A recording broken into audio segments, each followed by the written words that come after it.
اللہ نے دودھ فروش کو نوازا تو اس کی گردن میں سریا آ گیا۔ بین الاقوامی اسلامی یونیورسٹی اسلام آباد کے ڈائریکٹر ملک معراج خالد تھے، وائس چانسلر ہی کہہ لیجئے۔ میں بین الاقوامی اسلامی یونیورسٹی میں ایم اے انگریزی کے دوسرے سیمسٹر کا طالب علم تھا۔ یونیورسٹی نے فیسوں میں 200% اضافہ کر دیا۔ میں نے ملک معراج خالد کے خلاف ایک مقامی روزنامے میں کالم لکھ دیا۔ میں نے لکھا، ایک دودھ بیچنے والے ڈائریکٹر بن جاتا ہے، اس کی گردن میں سریا آ جاتا ہے اور وہ اپنا ماضی بھول جاتا ہے۔ یاد نہیں اور کیا کیا لکھا، لیکن وہ بہت ہی نامعقول تحریر تھی۔ اگلے روز میں کلاس میں پہنچا تو ہیڈ آف دی ڈپارٹمنٹ جناب ایس ایم راؤف صاحب نے مجھے اپنے دفتر میں بلا کر کھا جانے والی نظروں سے دیکھتے ہوئے کہا کہ تمہیں ڈائریکٹر صاحب نے طلب کیا ہے۔ مجھے خوب یاد ہے جب میں ان کے کمرے سے نکل کر جا رہا تھا تو انہوں نے غصے سے کہا، gentleman go and face the music. خیر میں ڈائریکٹر آفس کی جانب چل پڑا اور راستے میں یہی سوچتا رہا کہ یہ تو طے ہے آج یونیورسٹی میں میرا آخری دن ہے، لیکن سوال یہ ہے کہ آج یونیورسٹی سے نکالا جاؤں گا تو گھر والوں سے کیا بہانہ بناؤں گا کہ کیوں نکالا گیا۔ وہاں پہنچا تو ڈائریکٹر کے پی ایس اسماعیل صاحب کو بتایا، میرا نام آصف محمود ہے، مجھے ڈائریکٹر صاحب نے بلایا ہے۔ مجھے شدید حیرت ہوئی جب اسماعیل کے سپاٹ چہرے پر مسکراہٹ دوڑ گئی اور کہنے لگے، چاہیے وہ آپ کے منتظر ہیں، لیکن اندر داخل ہوا تو حیرتوں کے جہاں میرے منتظر تھے۔ ملک صاحب اکیلے بیٹھے تھے۔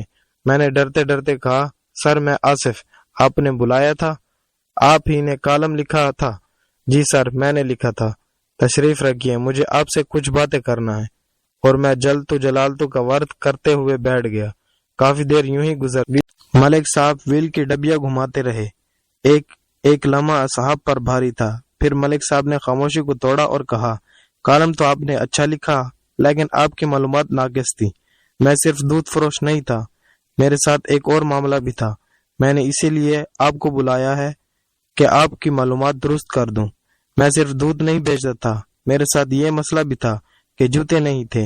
میں دودھ بیچ کر کالج پہنچتا اور سائیکل وہیں کھڑی کر دیتا۔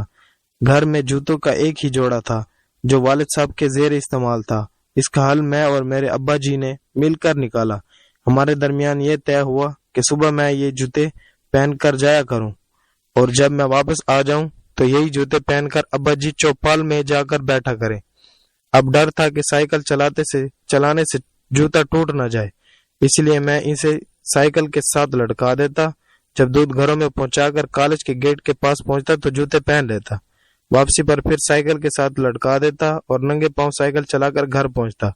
ملک صاحب پھر خاموشی ہو گئے۔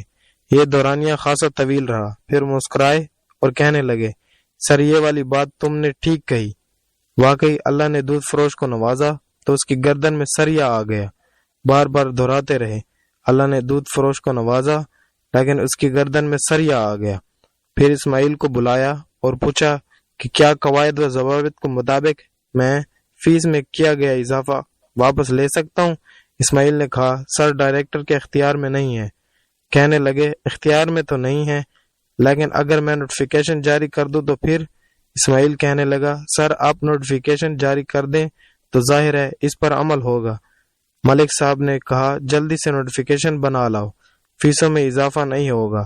میں کمرے سے باہر نکلا تو اس حکم نامے کی کاپی میرے ساتھ تھی، دل البتہ وہیں چھوڑ آیا تھا۔ ڈپارٹمنٹ پہنچا تو ایس ایم اے راؤف صاحب نے پوچھا، ہاں کیا ہوا؟